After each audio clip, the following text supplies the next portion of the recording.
Hey, what's up guys, MS4HD here. In this video I want to talk about these headphones that I came across using an app called Geek, which is, you know, one of those apps where you can buy stuff. I use that quite regularly. I came across these headphones called the Bolong 3.0 Bluetooth headphones, and they caught my attention mainly because of these lights that are on the edge of the headphones. I thought that looked quite cool. Not only that, but they offered so many features for such a low price, so I thought it's worth checking out. And I was really surprised to find that the loudness and the sound quality that come from these headphones is quite surprisingly well. I find that the bass and the highs are not too much. There's a good balance between them, and also I think I could say that these are one of the most loudest headphones that I've ever tried. I haven't tried too many headphones, but this does by far beat all of the ones that I have tried. They're so loud. Another thing I like about these are the onboard buttons.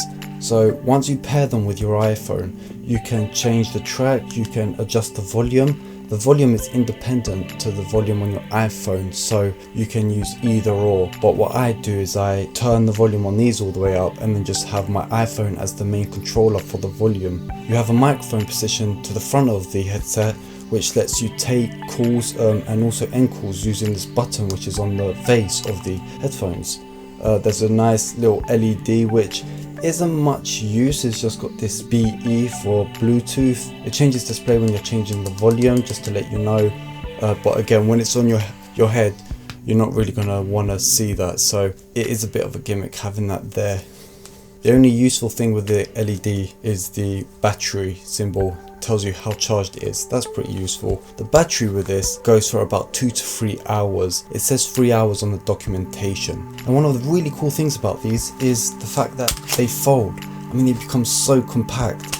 They don't come with a carrying case, but this is really convenient if you just put it in a sleeve or in your backpack. Just at the top of the headphones there's a slot to put in a micro SD card, and then that lets you read the MP3s off of the SD card and play them directly without having to connect to any other device. Or if you wanted to use them on an iPod, you have an auxiliary port.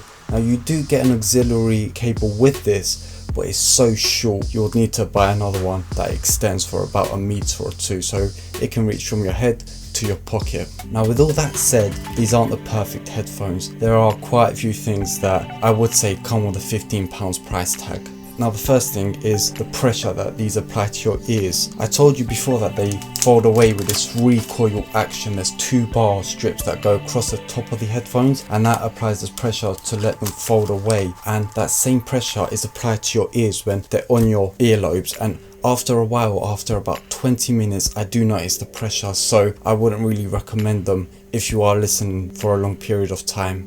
Another thing is this voice. The Bluetooth device is ready to pair.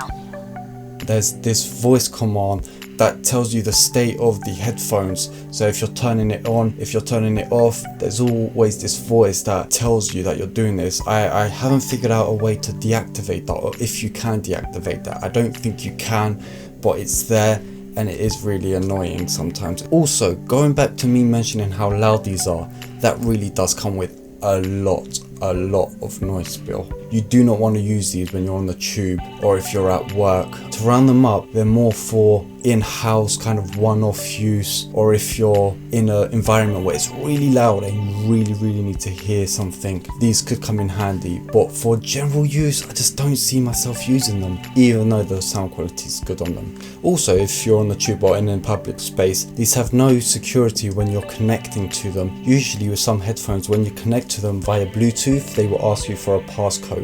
These do not do that. If there's anyone that wants to troll you, they can pretty much connect to these and you'll be listening to whatever they play on their phone. And just lastly, I've had these for a month and I've been folding them away, I've been opening them, I've been extending them, and then I've been closing them depending on other people using them, and I've noticed a fair few wear and tear situations. So right now the rubber part is coming out. Also, I can see wires on the side. You do not want to have wires exposed on headphones. I've noticed that they're making more clicky sounds. When I walk or if I shake my head, I can hear rattling sounds. So over time, you will find that these start to degrade. It's the build quality. It's all plastic. I don't think there's any metal parts except for the screws. The foam around the headphones, they are okay, but again, because of that pressure that applies on your ears, it really does become annoying on your earlobes. That really doesn't help at all.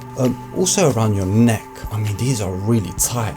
These are so tight on my neck, and over a period of time this will cause irritation. They're not the most comfortable headphones. In fact, I would say they're the least comfortable headphones I've worn. But it's that sound quality and the loudness that you get from these that I keep going back to that really kind of make these worth it. And again, the price, I bought them for £15.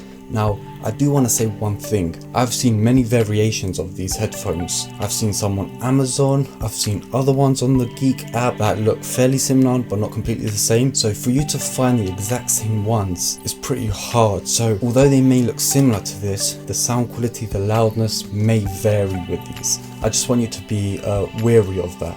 Anyway guys, I've been Mevlan Siqani. Thank you so much for watching, and I'll see you in the next one. See ya, man.